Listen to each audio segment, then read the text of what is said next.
Hola amigos, bienvenidos a la web fotografiacontemplativa.com. Mi nombre es Luis Ochandorena y visto el interés que habéis mostrado en el primer vídeo, en el vídeo anterior, sobre la fotografía de Edward Weston, me he animado a hacer un canal o un apartado dentro del canal de YouTube dedicado a la historia de la fotografía. Este segundo vídeo vamos a dedicarlo a la obra de Paul Strand. Paul Strand fue el máximo representante de lo que se llamó, o lo que se llama, la Straight Photography, la fotografía directa.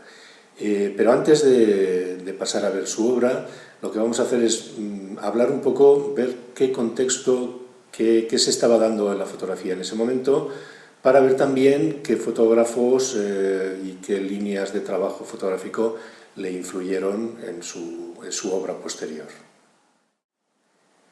La escena fotográfica estaba dominada por la fotografía pictorialista, que todavía tuvo un largo recorrido, pero que estaba ya hacia el final de lo que pudo aportar a la fotografía.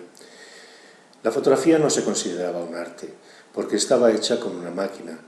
Solo la mano del hombre podía producir arte. El pictorialismo estaba muy influido por la pintura impresionista. Su planteamiento era que el negativo que hacían con la cámara solo era el punto de partida para hacer una fotografía artística. Su arte se expresaba en la manipulación que hacían en el laboratorio al hacer la copia. Usaban procesos artesanales que daban resultados parecidos a los dibujos o a los grabados, por ejemplo, buscando eliminar la nitidez de la imagen que produce la cámara. Así conseguían que cada copia fuera única, porque los resultados no se pueden repetir con exactitud. El negativo es como una partitura, lo artístico es su interpretación. Ya se estaba empezando a producir un cambio y los fotógrafos estaban buscando cuál era el lenguaje específico, particular, que tenía la fotografía. Los fotógrafos que lideraban este cambio eran Alfred Stieglitz y Edward Steichen, dos de las figuras más importantes e influyentes en la historia de la fotografía.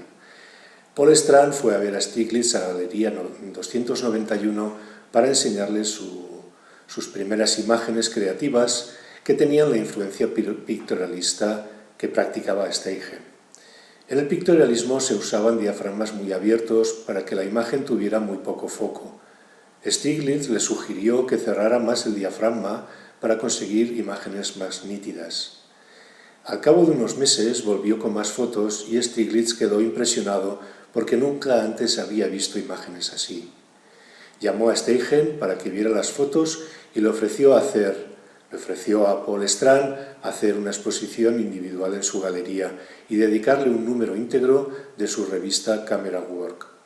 Stieglitz era una especie de motivador que aleccionaba a los fotógrafos que establecían contacto con él. También es considerado Paul Strand uno de los fotógrafos fundadores de la fotografía documental, pero sin la intención de denuncia como tenía su primer profesor de fotografía, Lewis Hine, que con sus fotos logró que se redactara una ley prohibiendo el trabajo infantil. La foto más famosa de este grupo de fotografías de Paul Strand es la de una mujer ciega, que veréis luego, que lleva un cartel con el título Blind, ciego en inglés, y con su permiso para mendigar. Esta foto influyó en Walker Evans y la línea del documentalismo que practicó. Otras imágenes seguían una línea más abstracta dentro de esta búsqueda de un nuevo lenguaje para la fotografía, que esta línea abstracta era un producto de la influencia de otro gran fotógrafo, Alvin Langdon Coburn, y también de la pintura abstracta europea que se exponía en la Galería 291 de Stieglitz, sin dejar de tener las cualidades de nitidez que producía la cámara. La Straight Photography o fotografía directa aboga porque la fotografía utilice las cualidades que le son propias como la nitidez en el detalle, la gran capacidad de registrar los tonos de la luz, y en el fondo está hablándonos de una actitud de respeto por el tema o el objeto que se fotografía, no queriendo falsearlo. Trata de desligar a la fotografía de la imitación de la pintura, no solo en la técnica, sino también en la composición. Así podemos resumir las influencias que tuvo Paul Strand, además de la de Stieglitz, en el pictorialismo de Steichen, en la abstracción de Coburn y en el documento social de Heine. Seguramente este último fue el que dejó más marca en él, tiñendo su vida y su trabajo posterior de forma sutil. Asimismo, él influyó directamente en fotógrafos como Edward Weston, Ansel Adams o Walker Evans. Bueno, vamos ahora a ver sus fotografías, su trabajo.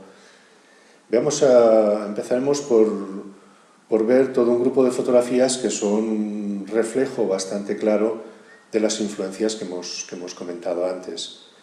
Empezaremos por un grupo que podríamos llamar de una manera amplia fotografías abstractas, aunque esta fotografía no es tan abstracta, pero sí que tiene una zona, podríamos separar la imagen en dos zonas, la zona superior con esos bloques negros tan oscuros, tan potentes, tan casi amenazantes, es una zona, digamos, es un espacio bastante abstracto, y tenemos luego la zona inferior con los personajes, con las personas iluminadas en una luz casi a contraluz, una luz muy lateral, donde solamente nos muestran sus siluetas. Y es esta relación, ¿no?, lo que nos está mostrando. Todo fotógrafo, cuando encuadra una fotografía, al apartar o al dejar fuera de la imagen todo el resto del mundo, cuando, digamos, los márgenes y lo que encuadra la imagen, lo que nos muestra es eso, es una relación entre diferentes aspectos dentro de la imagen. Y en este caso, esta relación que nos transmite una cierta, no sé si amenaza o no, por unos bloques muy grandes, muy oscuros, y unas personas muy pequeñas, muy pequeñitas.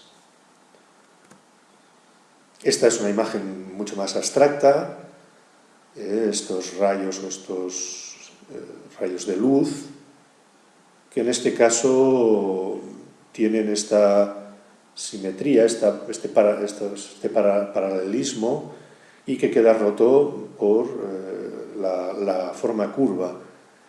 Podemos decir que es abstracta en el sentido de que sabemos que la imagen está en el mundo real, es real, no es una pintura, pero no podemos localizarla o es más difícil saber cuál es el objeto que está fotografiando. Tampoco tenemos una relación de tamaño, no sabemos si es pequeño, si es grande, podríamos especular, pero no lo sabemos, no lo muestra la imagen. Aquí también tenemos, como en la primera imagen, dos zonas, ¿no? Hay una primera zona, la zona superior, donde tenemos el trozo de faro. Fijaros que ha cortado el faro, no nos lo muestra entero.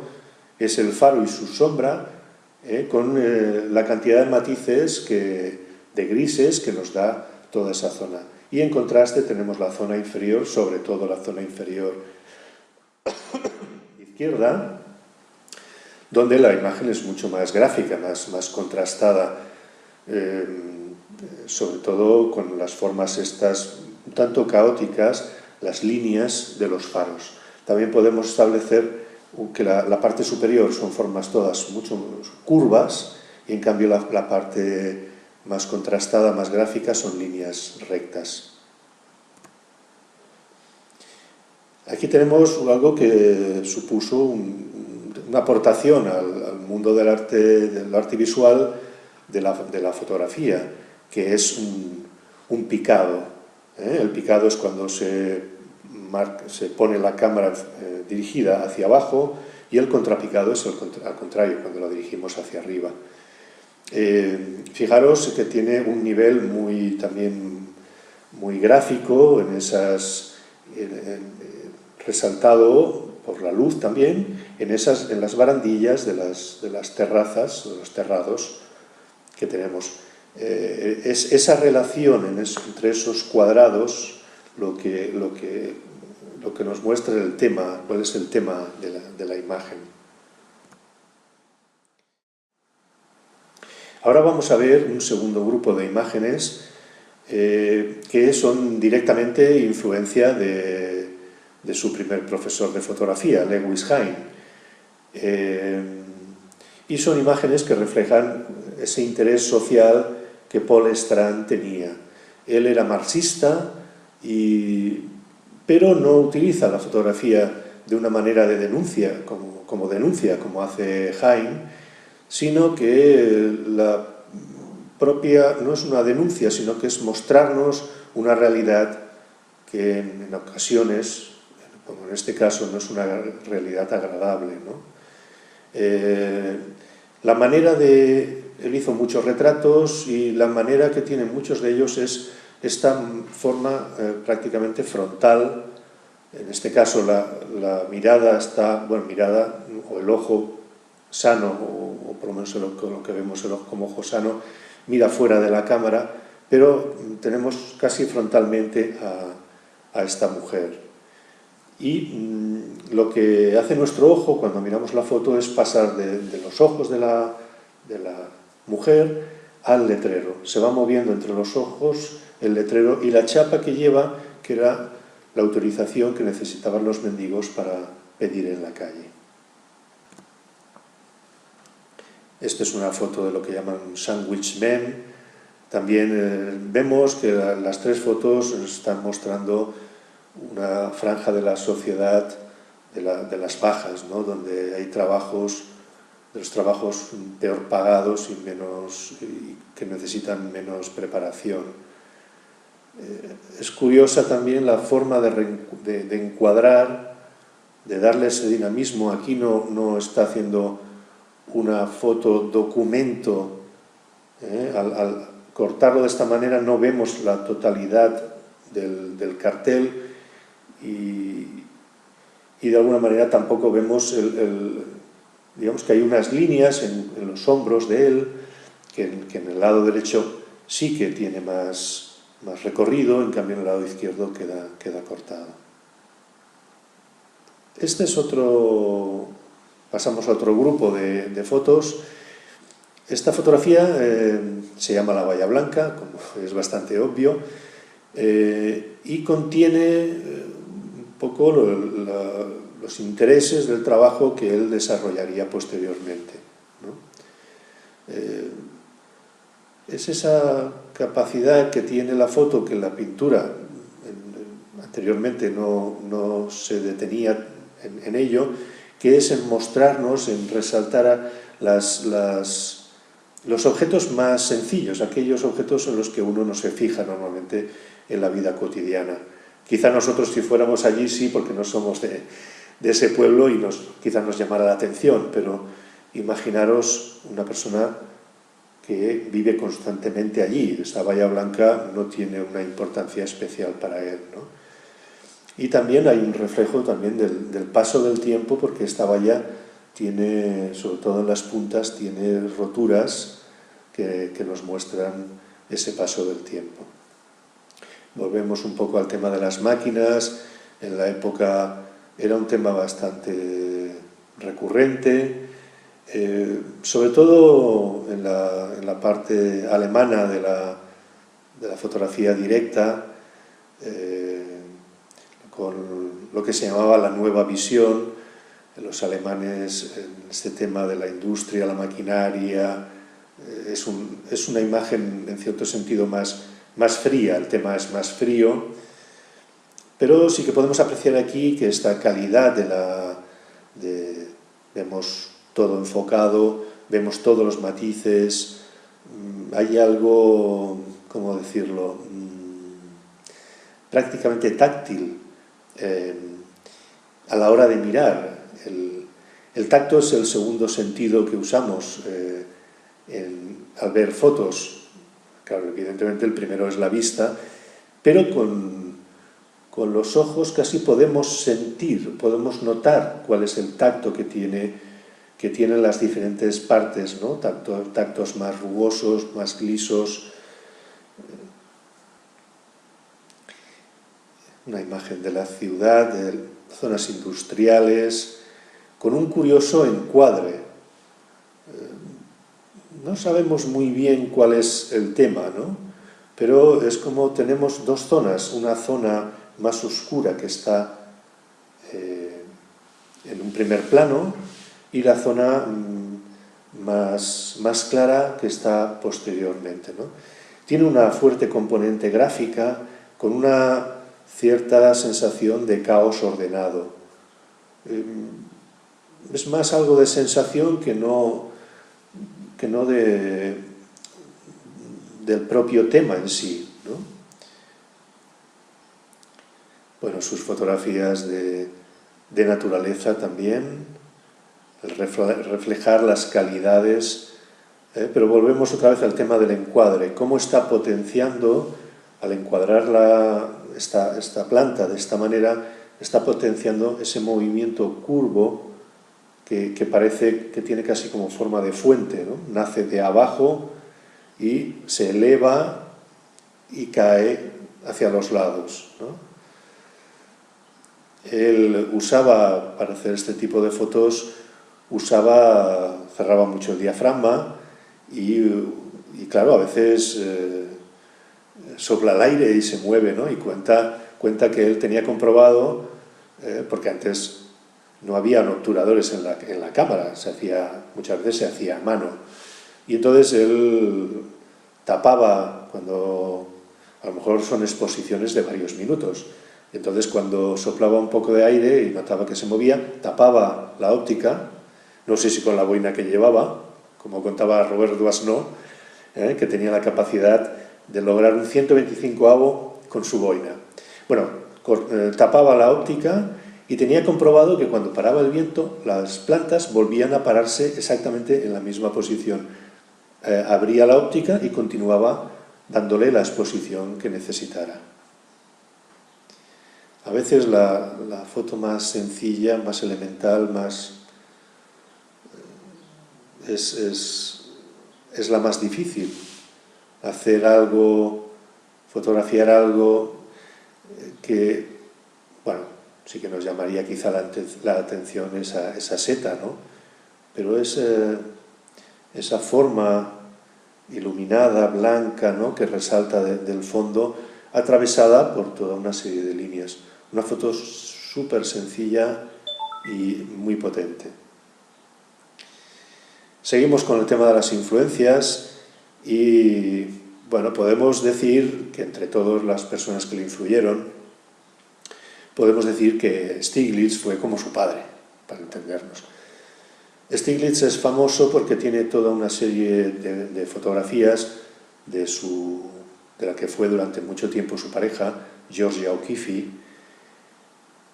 y de alguna manera hizo un retrato de ella, pero no con una foto, sino con todo un grupo de fotografías que podría rondar la centena.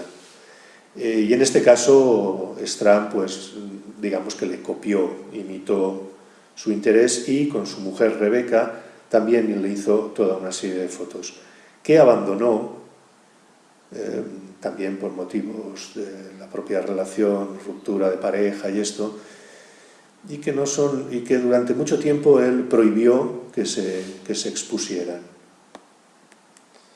Son encuadres bastante cercanos, también vemos la sensualidad de las calidades de la piel, en este caso lo que es esos ojos cerrados, ¿no? La posición de la cara y también la oreja.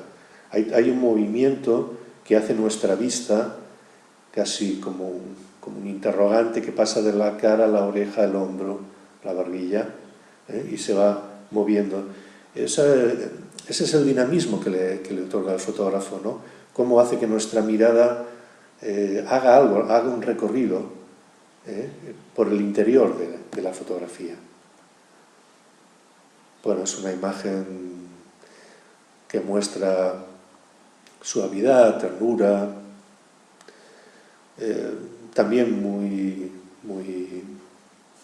¿cómo decirlo?, muy sensorial, ¿no? Las fotos, tanto las que hizo Stiglitz de Georgia O'Keeffe como estas de Paul Strand, que siguen la misma línea, son fotos muy sensuales. En este caso no es solamente es esa relación entre la palma de la mano y esos dedos de las dos manos que tenemos arriba.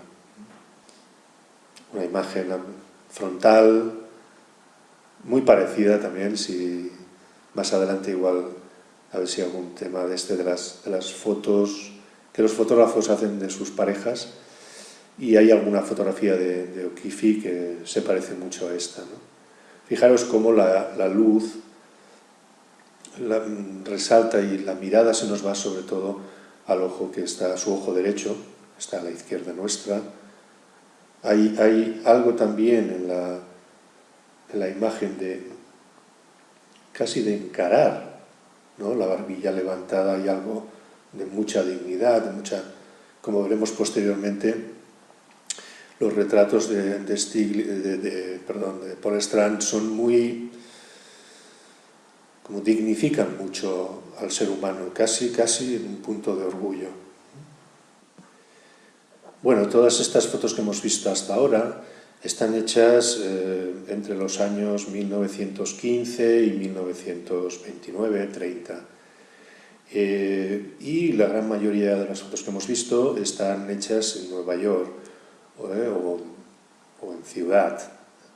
A partir de este momento él empieza, o durante una época empieza a salir. La ciudad ya se le convierte en algo pesado, molesto, y él empieza a hacer viajes sobre todo hacia el sur. El primer viaje que hace, bueno, aparte de otros viajes pequeños, pero del que vamos a hablar ahora es uno que hace a Nuevo México, a Taos. Y aquí tenemos ahora veremos dos fotografías hechas en este viaje. Él tiene mucho interés por las culturas y por las manifestaciones de las culturas indígenas, digamos, pero no solamente indígenas, sino nativas.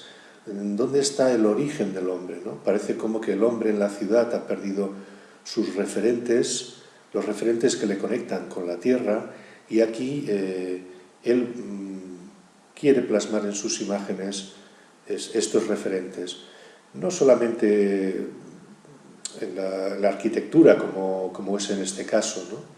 Fijaros el encuadre que hace, algo que él utiliza bastante, y veremos en fotos posteriores, es esta manera como corta por arriba, este jarrón o lo que sea que hay arriba de todo, de manera que lo que está entonces potenciando es esta forma de escalera, ¿no? que sería una forma básica de la arquitectura de la zona, ¿no? Junto con el arco. Utiliza mucho, eso que digo, en sus imágenes, este tema de un primer plano, muchas veces oscuro, o más oscuro, y como que la vista entra o le da una tercera dimensión a través de eso, de lo que se ve a través del marco de la puerta, ¿no? Es como si reencuadrara la imagen. Tenemos el encuadre exterior, pero también hay un encuadre que es lo que coloca dentro de la puerta. Esta es una famosa iglesia, creo, de Taos, de Nuevo México. No sé muchos datos sobre ella, pero es una iglesia súper fotografiada por todos los fotógrafos, Ansel Adams, creo que Edward Weston también. Vamos, parece que fuera un sitio de peregrinaje para los fotógrafos de la época. Fijaros en que tenemos aquí una luz lateral que nos resalta el volumen y la textura también, ¿no?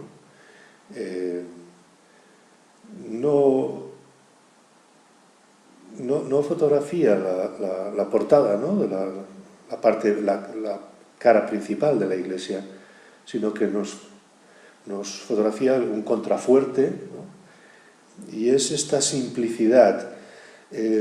Paul Strand para mí es un fotógrafo, digamos, así como en el vídeo anterior veíamos la obra de Edward Weston, un poco de su obra, y de alguna manera Edward Weston es un fotógrafo, ¿cómo decirlo?, intenso. Sus imágenes son casi espectaculares en cierto sentido, ¿no? Fotográficamente hablando, ¿no? Paul Strand yo lo considero un fotógrafo muy simple, muy relativamente o engañosamente sencillo, ¿no? Es difícil lograr esa sencillez. Si lo comparáramos, por ejemplo, con la pintura, podríamos decir que Edward Weston se parecería más a Van Gogh y Paul Strand se parecería más a Cézanne. O en la música, con Beethoven por un lado y Brahms por el otro. Beethoven es mucho más espectacular, Brahms es mucho más simple, parece, ¿no?, de fondo. Después de Nuevo México fue a México y, bueno, veréis ahora varios retratos, y también fotografió, aunque aquí no tengo ninguna foto, pero fotografió la imaginería religiosa de las iglesias, los cristos, sufrientes, pero aquí lo que veremos sobre todo serán retratos.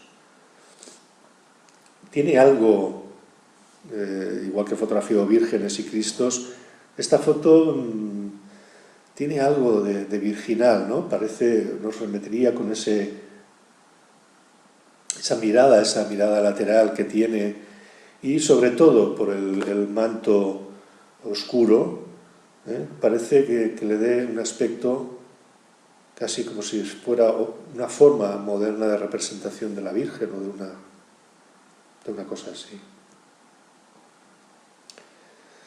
Bueno, una imagen, persona muy potente, una potencia casi animal, ¿no? Una mandíbula muy fuerte. Ya os decía antes que la gran mayoría de sus fotos, con excepción seguramente de la anterior, de sus retratos, son miradas muy frontales, pero no siempre la persona mira directamente a la cámara, ¿no? Le da ese aspecto casi heroico de esa mirada en la lejanía, y luego también en la posición de los hombros, de cómo está girado en ese 3/4, que hace que rompa un poco la foto de carnet de identidad que hubiera sido si la hace absolutamente frontal. Le da un dinamismo que nuestra mirada hace también que se mueva y acabe en esa mano del campo, de un hombre del campo tan potente y tan arrugada, tan dura, ¿no? Esta es una foto hecha en un mercado mexicano. Tenemos una relación, ¿no?, entre dos figuras, un niño joven, no muy niño, pero joven, una mujer más mayor, no sabemos, podemos pensar si son madre e hijo, pero sí que habla de dos generaciones, y fijaros cómo cada una de las figuras tiene un dinamismo diferente. La posición del niño con esa pierna levantada, a nivel gráfico le da todo un movimiento, el brazo, la mano apoyada en el muro, y en cambio la mujer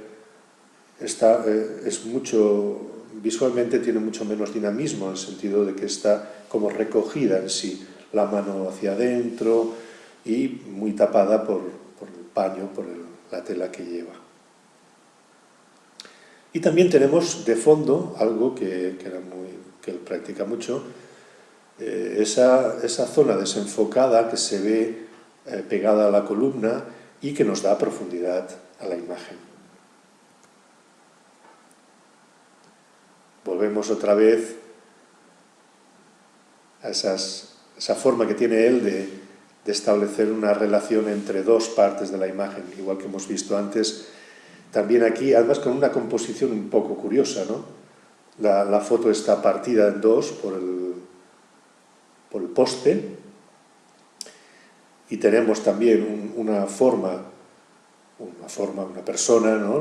El hombre del sombrero, que mira directamente a la cámara y que tiene un movimiento, el hecho de que está apoyado en la columna, le da un movimiento y todo él está sobre un fondo negro.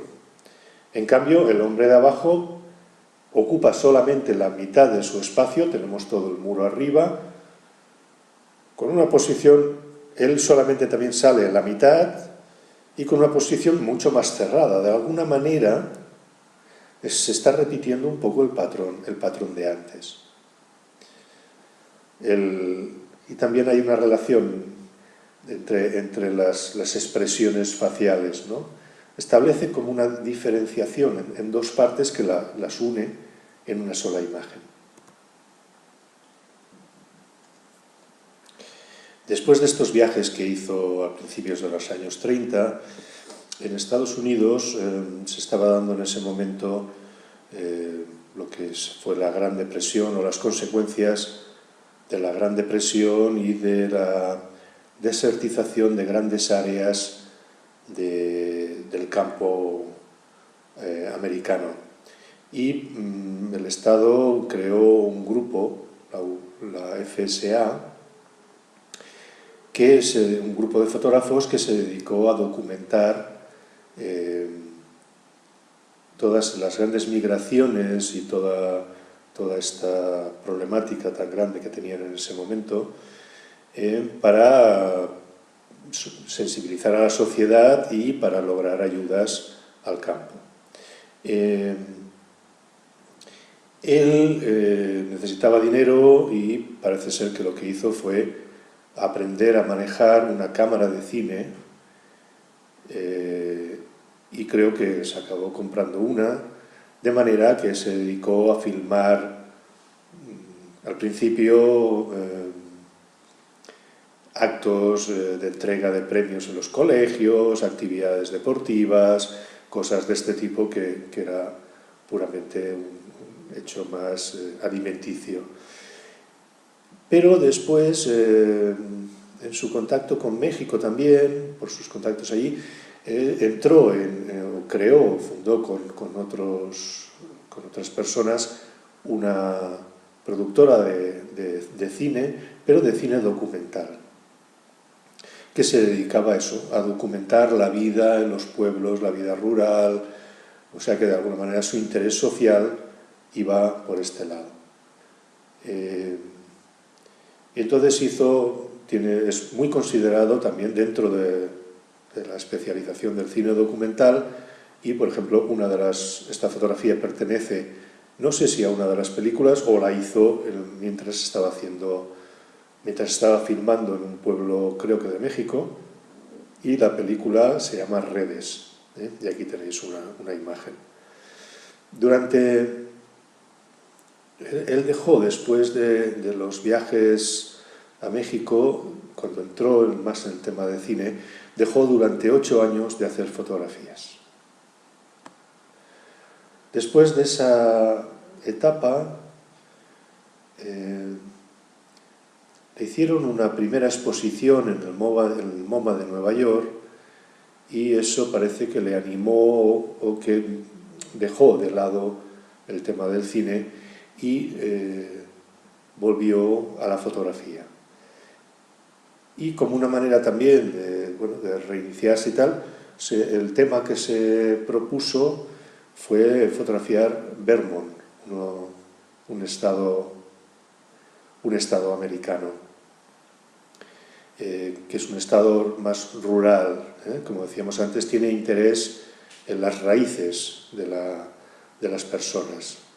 No solamente de las personas, sino también de las construcciones, como vemos en este caso, ¿no? Volvemos a lo que os comentaba antes, la forma de encuadrar. El hecho de que corta el campanario por arriba convierte esta fachada de parece seguramente una iglesia, la convierte en una cara. Destaca mucho más lo que son las dos ventanas y la puerta, y también ese dinamismo que le da, que hemos visto en otras fotos, cortando la imagen, el edificio por la derecha y en cambio dejando ese espacio por la izquierda. La foto es casi frontal, pero no lo es porque vemos un poquito el lateral ¿cómo se dice esto?, del campanario. Los materiales más nobles, madera, hierro, y en una forma gráfica muy sencilla, que decíamos antes, no es espectacular, pero de alguna manera a mí por lo menos personalmente me fascina, ¿no?, esta cosa tan táctil que tiene, con tantos matices también de grises, ¿no? Una gran... Estos son reproducciones evidentemente sacadas de internet, pero con copias se nota, ¿no?, que tiene una gran variedad de matices de grises. Dos retratos frontales, directos. La honestidad seguramente es una de las características que él muestra más en sus retratos, ¿no? La honestidad y la experiencia. Ese rostro, esa frente, sobre todo, no sé, pensar un poco en qué hace, lo que os decía antes, qué hace vuestro ojo. Evidentemente es un retrato y se nos va a la cara, ¿no? Pero se va sobre todo a los ojos y también a la frente.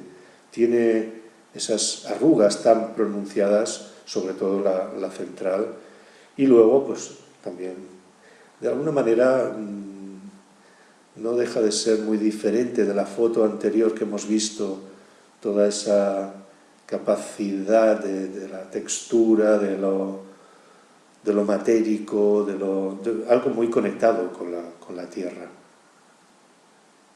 Seguimos con la serie de fotografías que hizo en Vermont.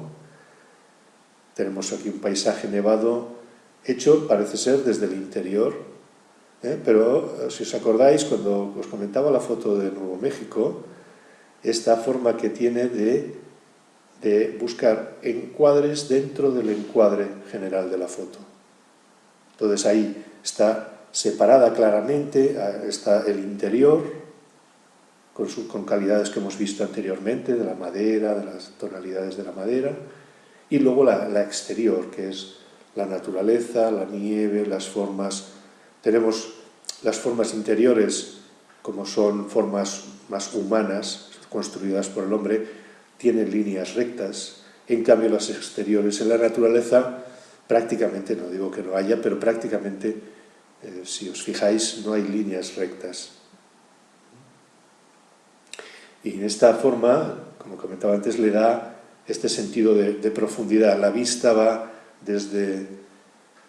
Bueno, se mete por la puerta, pasa por la puerta y va hacia el paisaje donde hay más espacio. Bueno, nos remite a las dos fotos de las iglesias que hemos visto antes. Qué sutileza a la hora de encuadrar. Tenemos la relación, sobre todo, entre esa columna tan majestuosa, ¿no?, casi griega, y esa puerta más humilde, más sencilla, pintada, una puerta de madera pintada, parece ser que de blanco. Y cómo deja en el lado izquierdo la pequeña franja de otra columna, es muy sutil en el encuadre. Tenemos una línea por la izquierda, la línea de abajo, otra línea por la derecha con otra puerta. Antes de preparar este vídeo no conocía esta foto suya. Me parece, fijaros que también volvemos a algo parecido de antes. Tenemos la persona frontal, en este caso de cuerpo entero, posiblemente con la ropa de diario, sus botas, pero hay algo de honestidad, de transparencia, y a nivel gráfico, a nivel fotográfico, él está destacado porque está encuadrado sobre un fondo que, con a duras penas, vemos que detrás, en una zona muy oscura, pues está la leña y la ventana del fondo. Si tapáis con la mirada, con un dedo, la ventana del fondo, veréis cómo le quita la profundidad que esa ventana hace que el ojo perciba el espacio, que si no, no lo percibiría. Este es un buen ejemplo de cómo convertir las formas de la realidad casi en algo abstracto. Podría ser, bueno, esas líneas todas ellas rectas, lo que nos da, lo que hace que pierda un poco del aspecto abstracto que tiene de base, porque es muy gráfica la imagen, ¿no? En ese sentido quiero decir que tiende hacia lo abstracto. Es el lado izquierdo, es lo que rompe esa nube, sobre todo los árboles, es lo que rompe, lo que lo pone en el mundo más real, más real. Aquí se produce un cambio en la vida, un cambio muy importante en la vida de Paul Strand. Hemos comentado antes su tendencia marxista y su preocupación, digamos, por la gente más humilde. En ese momento en Estados Unidos se estaba dando la caza de brujas del senador McCarthy. A él no le podían directamente acusar porque había hecho fotografías de ciudades o de pueblos o de la cultura rural americana, pero aún así él no se sintió cómodo, veía que amigos suyos estaban siendo, bueno, apartados de sus trabajos, puestos en listas negras para impedir que tuvieran ninguna influencia. Y entonces él aplicó, ya lo había empezado a hacer antes en un libro que hizo con Nancy Newhall, que era la mujer, colaboraban los dos, la mujer, su marido, y ella llevaban el departamento de fotografía del MoMA de Nueva York. Creo que prácticamente lo fundaron ellos o fueron los que lo crearon. Y con ella hizo un libro sobre Nueva Inglaterra. Entonces aplicó los conocimientos que Paul Strand aplicó, los conocimientos que él tenía del cine, de las secuencias, del montaje y todo esto, lo aplicó a la fotografía y vio que el objeto, una manera muy buena de enseñar su trabajo y también de ganarse la vida con ello, era hacer libros de fotografías con la colaboración de algún escritor que hiciera el texto y él hacía las fotografías. Y entonces tenía hacía muchos años un proyecto de irse a algún pequeño pueblecito en Europa y dedicarse, un pueblecito que no fuera importante, y dedicarse a fotografiar la cultura de ese pueblecito. El caso es que se fue a Francia y creo que con un escritor de la zona que conoció, se dedicó a fotografiar la cultura nativa, si podemos llamarla así, francesa. Esta fotografía a mí siempre me ha transmitido,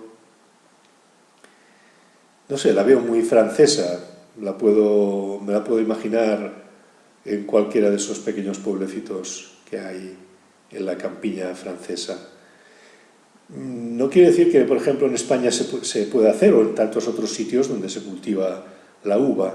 No sé exactamente qué es lo que me la transmite, pero me da mucho esa sensación de Francia. Para mí es como un símbolo. Vemos las hojas ahí seguramente manchadas por el abono o por los productos químicos que le ponen a las uvas. Esta forma tan triangular, es tan sencilla esta foto, tan elemental. Bueno, uno de sus grandes retratos. A veces se ven versiones de este retrato reencuadradas, eliminando la parte izquierda.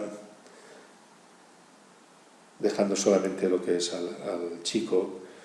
Es un retrato muy potente, hablábamos antes, aquí tenemos una mirada totalmente directa a la cámara, un pelo potente, una barbilla potente, aquí hay algo muy, muy digno. Yo creo que convierte a la gente del campo, a la gente más en contacto con el mundo rural, los convierte casi en héroes. Es una mirada que podríamos, o esta cara se la podrían poner en una película, qué sé yo, a un dios griego como Apolo, por ejemplo, ¿no? Es algo refleja la juventud, también la rectitud de esa nariz. Es una imagen muy, muy potente. Bueno, algo también que trabajaría con más concretamente la fotografía documental, sobre todo Walker Evans, en esos carteles que no deja de ser carteles de negocios, de propaganda, ¿no? Que no dejan de ser una forma de expresión popular que podemos ver en las tiendas antiguas y con sus tipografías. Volvemos a lo mismo, algo muy sencillo. Es una cruz, ¿no? Hay una verticalidad entre el trozo de la ventana de arriba y la puerta que está atravesada por la horizontalidad del cartel. Un hombre, como hemos visto antes, con ropas muy del campo, no son de las que usaba los domingos. Aquí quizá lo más llamativo es ese reflejo en una de las gafas y que además esa gafa hace que corta el ojo. Entonces la mirada va hacia eso porque nos resulta un tanto extraño. Las herramientas, ¿cómo se llamaban? Guadañas. Antes de que existieran las cosechadoras que recogen el trigo y todo esto, se cortaba con guadañas, con ese movimiento que hacían, un movimiento horizontal para cortar el trigo. Aquí lo que vemos es, bueno, visualmente lo que tenemos es una repetición de unas formas que es el elemento, digamos, o es el aspecto más abstracto o más, ¿cómo decirlo?, más gráfico de la imagen. Pero fijaros que no tiene siempre en las fotos de Paul Strand tiene una aportación personal, no es un documento, no es voy a fotografiar estas guadañas colgadas, que también, pero hay algo que le añade y es el aspecto estético que le aporta a la hora de encuadrar, ¿no? Cómo está incluida esa columna, ese trocito de la columna de la izquierda, la gorra de abajo, aunque el centro de la atención, de nuestra atención, se dirige hacia esa repetición de una forma concreta. Bueno, ese trabajo sobre Francia y los dos posteriores que hizo en Italia y en las Hébridas, en Escocia, los hizo a principios de los años 50. Así, después de este trabajo en Francia, se fue a Italia y también, siguiendo la misma estructura, con un escritor, y en este caso creo que más conocido, se dedicó a buscar un pueblo que, si no tengo mal entendido, era el pueblo donde había nacido este escritor, y como que buscó un sitio limitado, era un pueblo sin ningún tipo digamos, de nada destacable, y se dedicó a fotografiar cómo transmitir a través de algo tan particular como es un pequeño pueblo, cómo transmitir eso, toda una cultura.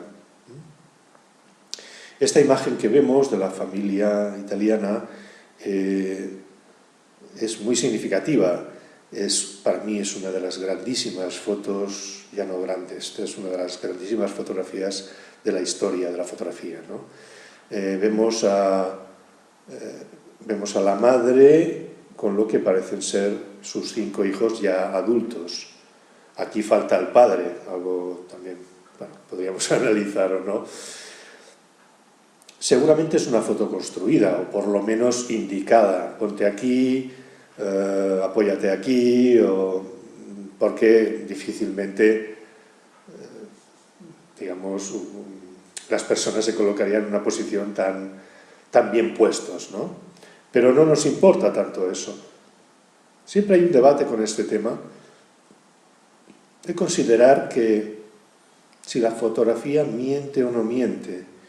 Yo creo que se soluciona pensando en que la fotografía siempre refleja la realidad visual, no la realidad visual. Esa realidad se puede haber movido, transformado, manipulado, pero la visual es lo que tiene delante de la cámara. La cámara refleja siempre lo que tiene delante de la foto, de su óptica, junto con también la luz que haya y los elementos que componen la escena, los elementos que incluye que puede captar esa cámara, ¿no?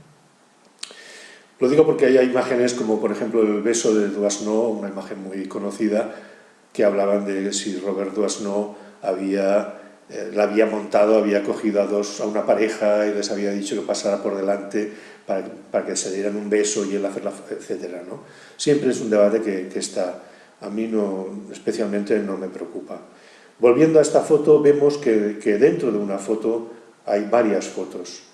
También vuelve a utilizar el hecho de reencuadrar, de que dentro de la imagen hay otra imagen, hay otro reencuadre, que en este caso sería la madre con el hijo que está apoyado en el interior de la puerta y el que está sentado en el suelo. Ahí se compone otra foto dentro de la foto. También tenemos, como en otras fotos, cómo le añade profundidad por la luz que hay en el interior de la puerta, ¿no? Pero más allá de eso, quizá aquí lo más interesante tiene que ver con las direcciones de las miradas. Cómo tenemos que la madre y el hijo que está sentado con los brazos cruzados miran directamente a la cámara, pero el resto mira en direcciones diferentes.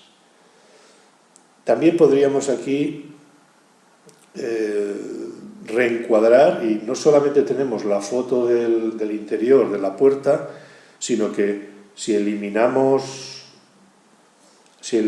la parte izquierda de la foto, el chico con el chaleco descalzo apoyado en la bicicleta en sí ya es una foto, y es una foto bastante potente, ¿no? Con la calidad de los muros. Este concepto, esta cosa de los materiales que se van transformando, que reflejan el paso del tiempo, en japonés se llama wabi-sabi.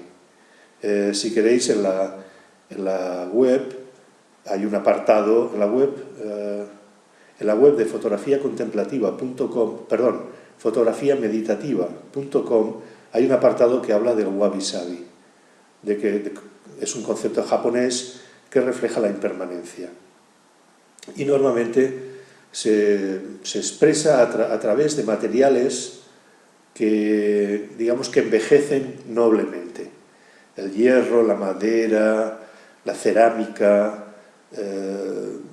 básicamente, no el plástico, no materiales de este tipo. Bueno, esto es otro tema. Seguimos adelante. Bueno, una imagen preciosa. También es este contraste entre la pureza, aunque está un poco sucio, pero sobre todo la cabeza iluminada del caballo blanco, y el contraste con el resto de la escena, ¿no? Que se ve, bueno, degenerada, sucia, esa escoba, pero volvemos también a lo mismo de el encuadre dentro del encuadre. Otra foto que a mí me gusta muchísimo, sin que sea absolutamente nada especial. El hecho de haberse puesto más alto, la fotografía está hecha desde arriba, pero gracias a la cámara de placas seguramente veis que no es un picado. Si fuera un picado veríamos las líneas de los edificios inclinadas en otra dirección, como hemos visto al principio en las fotos de los terrados. Esto lo puede hacer la cámara de placas moviendo el frontal y la parte trasera de la caja, digamos, de cartón, de cajón, ¿no? Al elevar la cámara le da hace como un retrato. Esto se supone que será un día de mercado en el pueblo, y hace un retrato de la sociedad de ese pueblo, ¿no? El grupo, sobre todo destacan este grupo de abajo a la derecha, los chicos que van en bici, que están hablando, y luego también en toda la parte de la izquierda la cacharrería, ¿no? Todos los objetos de hojalata y de latón, la mujer con la niña. Bueno, es todo un movimiento, y también el movimiento que hace nuestra vista. No hay nada, fijaros que todo es importante y no hay nada que sea lo más importante. Hasta lo más importante es tan sencillo que tampoco... No es una foto que chilla, es una foto que susurra. Bueno, seguimos con esos retratos tan dignos. Y si os fijáis, prácticamente siempre hay un fondo muy del sitio, muy natural, ¿no? Puertas de madera, paredes desconchadas, que complementa, que nos añade toda una percepción sobre lo que transmite el retratado. Aquí tenemos un triángulo, ¿no?, que va de la cara de esta mujer, frontal, también con el ceño fruncido, la mano apoyada en la cadera y los ojos de la niña, que mira fuera de la imagen. Aquí tenemos una panorámica global. Esta, cómo convierte la imagen en una imagen plana. Aquí la profundidad queda prácticamente eliminada, sobre todo porque tenemos una luz difusa. No sé si es que está en la zona en sombra o que era un día nublado, pero al no haber el contraste entre la luz y la sombra, el contraste es el que da el volumen, y aquí no. Aquí lo que vemos es, si lo miráis en cierta manera, es casi como si fueran piececitas, como piezas, como cuadraditos, ¿no?, que se han puesto unos junto con otros. Bueno, después de fotografiar este pueblo italiano, se fue, hizo un libro, Las Hébridas, que se llama, no sé pronunciarlo muy bien, pero se llama Tir a Murain. Bueno, aquí para mí también es otra de esas fotos preciosas. Sobre todo transmite esta sensación de amplitud y de libertad, y también no solamente por el paisaje, no solamente porque tiene esta sensación de espacio, de distancia, ¿no?, sino también por la presencia de los caballos. Normalmente no vemos caballos al lado del mar, sueltos, libres. Y es esa gradación de grises la que hace. Tenemos diferentes grises, más oscuros en las rocas, más claros en lo que es el reflejo del agua que refleja el cielo, y la forma esa de la iglesia tan bien puesta ahí en medio, que no está exactamente en el centro, pero está encajada entre las montañas. Aquí ya no es la cara, los ojos, lo importante o lo más importante. Como hemos visto, el hecho de encuadrar, del encuadre, en este caso, que incluye toda la figura, ya es por un lado sí, la posición de la persona, su pipa, la posición de las manos y la posición de las piernas. Cómo está cerrado con sus manos de arriba y en cambio abierto con las piernas abajo, ¿no? Volvemos al hecho de colocarlo sobre fondos, en este caso sentado en una ventana, en el alféizar de una ventana, que transmiten su conexión con el mundo material real. Aquí no hay una mirada desafiante. Este hombre sí que se le ve mejor vestido, o sea, lleva corbata, lleva su chaqueta, el chaleco, la pipa, la gorra, sus botas. Volvemos os he puesto dos fotos seguidas para que veáis cómo repite el esquema, ¿no? Este tema de lograr la profundidad a través de atravesar. Tenemos esta foto y esta otra. En este caso, un primer plano de la valla. Normalmente cuando se produce este efecto, normalmente, no siempre, pero tiende a ser el primer plano más oscuro y en cambio los planos lejanos es donde están las zonas más luminosas en términos de grises, de blancos y de negros de la imagen. Bueno, un interior podría ser una foto documental, pero siempre se mueve en ese borde, ¿no? Está en el borde entre una foto documental. Con documental ya os decía que quiero decir solamente que lo que cuenta es reflejar el objeto que tiene delante, pero aquí no está puesto así por casualidad. Hay un montón de detalles, esa puerta del horno con las dos puertas, una completamente abierta y la otra solamente un poquito, las cacerolas puestas, el mango de la cacerola que queda encuadrado por la puertecita que hay en la pared, y las dos figuras de los perros de cerámica que tenemos encima de la chimenea. Si os fijáis, la composición no deja de ser triangular. Los perros serían dos puntos del triángulo y la cocina con todo el conjunto sería evidentemente el punto principal.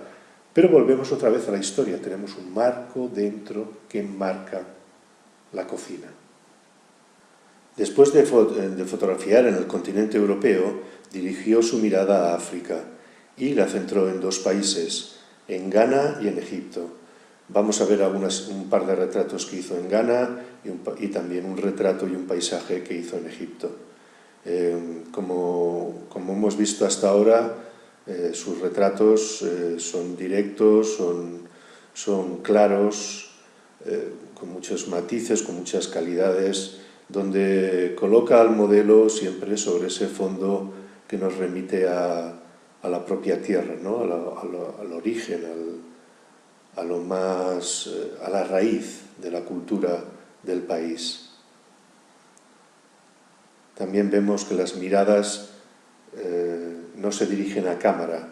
En este caso, el retrato de este hombre que tiene algo de orgullo, de jefe, parece un jefe por la vestimenta que lleva y por los colgantes que lleva, que está, como hemos visto también, sobre un fondo con unos grafismos también propios de su cultura. A mí este es uno de los retratos también, uno de los grandes retratos. Lo que se remarca aquí también es las zonas, el retrato, la piel, la cara, el cuello, con toda la calidad de toda la textura de la piel, de una piel envejecida por el sol, y el contraste entre el gorro blanco y la chaqueta o lo que lleve negra. Y también acabaremos con este paisaje que en realidad es una foto del río, una foto del Nilo. No se centra, no se fija en las grandes obras de la cultura faraónica, sino en una sencilla barca de esas que seguramente han ido evolucionando a lo largo de los siglos, pero que todavía mantiene su estructura básica y sobre todo en la forma de esa vela blanca que surca el río, ¿no? El río queda enmarcado, queda contenido entre esta forma oscura que tenemos abajo a la izquierda y el paisaje desértico que tenemos de fondo. Y para acabar, el último trabajo que hizo, que él no lo editó, no lo publicó como libro, sino que lo hizo como un portfolio con varias imágenes. Parece que el periplo de su vida al final le hizo volver a casa, ¿no?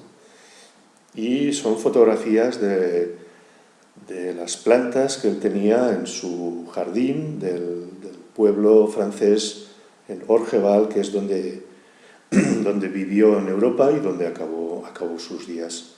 Son unas imágenes de un poco de esa naturaleza que se plasma en el jardín entre ordenada y caótica. Matices, imágenes con muchos matices, en este caso vemos esas hojas blancas, blanquecinas que resaltan del fondo oscuro. Es como si hubiera vuelto a esas fotografías que hemos visto al principio, de la seta, del iris, de la planta que hemos visto antes, y eso, un poco volver a casa y ver también que uno no necesita irse a sitios muy lejanos para hacer grandes fotografías. Bueno, aquí acaba el vídeo.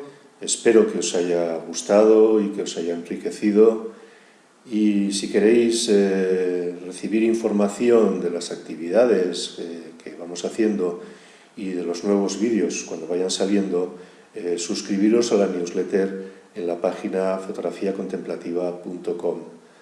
Si os apetece, si estáis interesados también en hacer los cursos que voy dando o en apuntaros al grupo en el que nos encontramos una vez al mes, escribirme un correo a la dirección luis@fotografiacontemplativa.com para poder poneros en la lista y cuando haya suficiente gente montar un curso. También podéis acceder a información a través de la página del Facebook o suscribiros también al canal de YouTube en las direcciones que encontraréis aquí. Espero que os haya gustado y nos vemos pronto. Un abrazo, hasta luego.